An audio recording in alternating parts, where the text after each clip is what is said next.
George Whitefield nació en Gloucester el 29 de diciembre de 1714.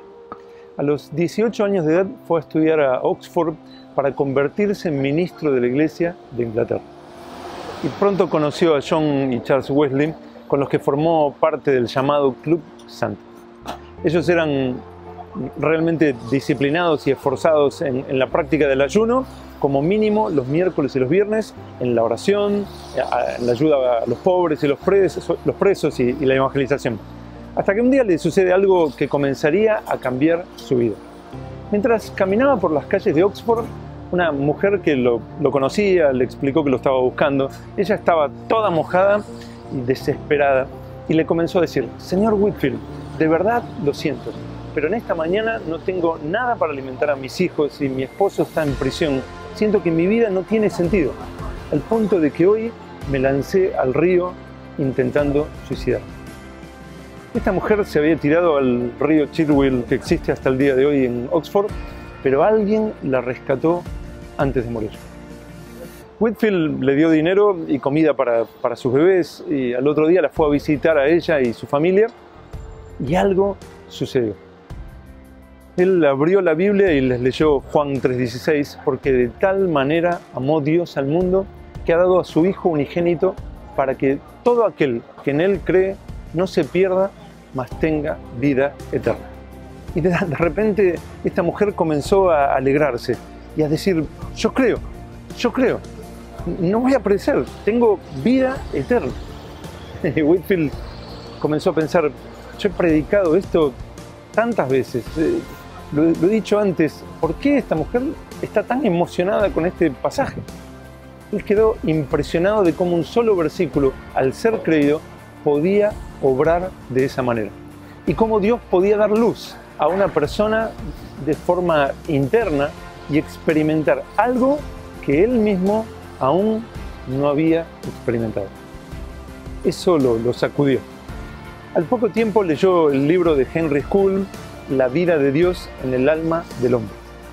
Un excelente libro publicado en 1677 que habla contra el peligro de una religión externa sin haber experimentado a Dios internamente. Esto era algo que Whitefield no conocía en absoluto y demolió por completo toda la seguridad de su religión humana y vacía. Él luego comentaría: esto devastó mis pretensiones religiosas. En esos días se postró ante Dios y le dijo: Señor, si yo no soy un cristiano, si yo no lo soy realmente, entonces muéstrame qué es el cristianismo realmente.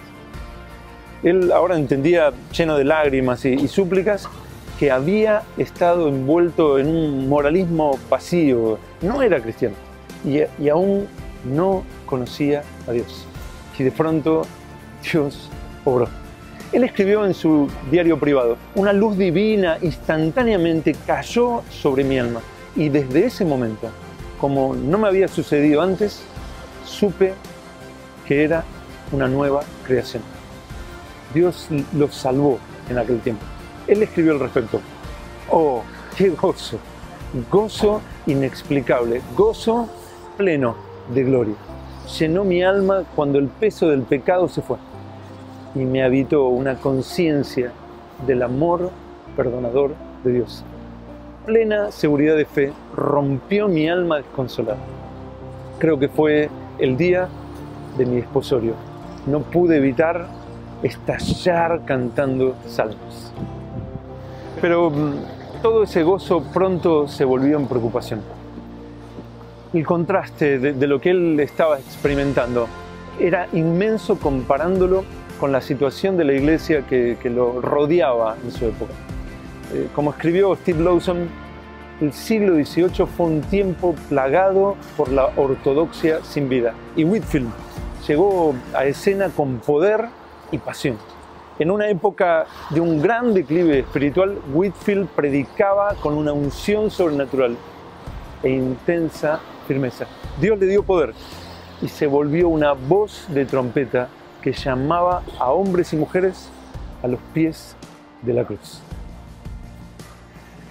Después de todo el fervor del siglo XVII en Inglaterra, con hombres que daban sus vidas por permanecer fieles a Cristo, predicando las Escrituras y dando ejemplo de cómo caminar con Dios, la Iglesia fue descuidándose y adormeciéndose. La tibieza fue dominando la situación de tal manera que hasta muchos líderes teológicos, incluso los más bíblicos entre ellos, comenzaron a ver como una influencia positiva que las congregaciones fueran pastoreadas por ministros inconversos, sin importar si ellos creían lo que enseñaban o no. Lamentablemente, hasta se había reducido el cristianismo a un creemos en estas cosas, y el que esté de acuerdo ya es hijo de Dios. Ya no se trataba de cómo vive un cristiano, sino de qué afirma creer un cristiano. Si tenía el listado de doctrinas correctas, no solo era un cristiano, sino que en muchos casos era uno ortodoxo, respetado. ¿Por qué? Porque conocía las doctrinas correctas y podía hasta explicarlas. El fruto de la fe, el creer genuinamente en estas cosas, el experimentar a Dios en la vida diaria, el amarle, el valorar a Dios por encima de todo, la madurez en el carácter del creyente, estaban quedando por completo en el olvido. Solo se trataba de estar en lo correcto y afirmar las doctrinas correctas. Y si alguien poseía un título que lo habilitaba para enseñar estas cosas, nadie se preguntaría si las vivía realmente, o qué efecto habían tenido en su vida, o si el Dios del que hablaba era realmente su Dios. Todo lo que importaba en los círculos ministeriales era conseguir el mayor respeto posible a través de la mejor educación teológica, los puestos más altos en seminarios, universidades, organizaciones y cercanía con los hombres de mayor renombre. Es difícil encontrar una mejor descripción de aquellos escribas y fariseos con los que Jesús luchaba con tanta vehemencia. George Whitefield rápidamente, ante las verdades que ahora brotaban de las Escrituras, consideró todo esto como una calamidad y decidió no quedarse callado. El problema se presentó cuando empezó a hablar acerca de la santidad, de la necesidad de genuina conversión y la salvación en Cristo.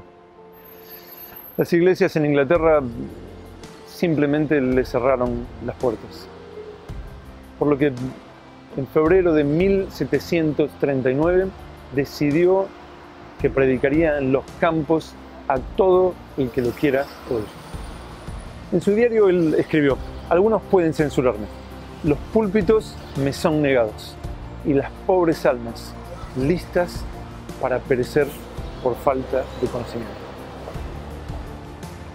A veces ni los hoteles querían aceptarlo como huésped. En Basingstoke fue agredido con palos. En Staffordshire le tiraron terrones. En Murfield destruyeron la mesa que le servía de púlpito y tiraron contra él la basura de la feria. En Ipswich, las autoridades, antes de su sermón, lo amenazaron de prisión en caso de que predique. En Exeter, en cuanto predicaba para 10.000 personas, le tiraron piedras de tal forma que quedó cubierto de sangre y pensó que había llegado su hora. Fue acusado de soberbio, vanaglorioso, blasfemo, que atacaba la unidad de la iglesia.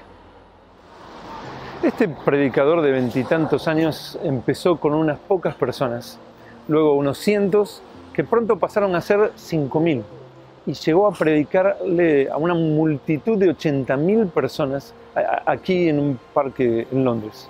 La gente ahora se encontraba con la exposición de una fe viva, en contraste con la religión muerta que habían sufrido todos esos años.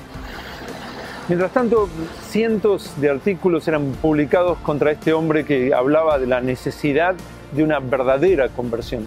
Enseñaba acerca de marcas visibles de esa verdadera conversión. Y él advertía que aún infinidad de pastores que ejercían sus ministerios aún debían nacer de nuevo, que todavía no eran ni salvos. George Whitefield falleció el 30 de septiembre del año 1770, a la edad de 55 años. Él había rogado ser sepultado debajo del último púlpito donde haya predicado. Y así fue, en una iglesia presbiteriana en Massachusetts.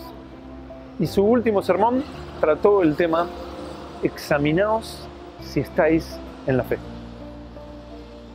En ese momento, John Wesley, su amigo y compañero, predicó el sermón de despedida aquí, en la iglesia que estaba aquí, la cual se solía llamar el Tabernáculo Whitefield de Londres.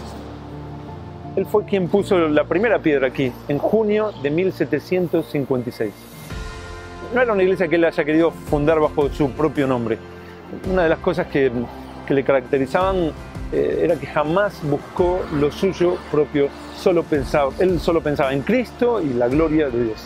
Congregaciones como estas simplemente se formaban porque la gente oía Whitefield y ya no podían volver a sus iglesias muertas. George Whitefield, considerado por Charles Spurgeon su propio modelo para seguir, nos advierte de algunos peligros existentes en nuestra propia era. Nos amonesta a recuperar el celoso deseo de llamar a los hombres al arrepentimiento genuino del pecado y la fe en Cristo como única forma de salvación.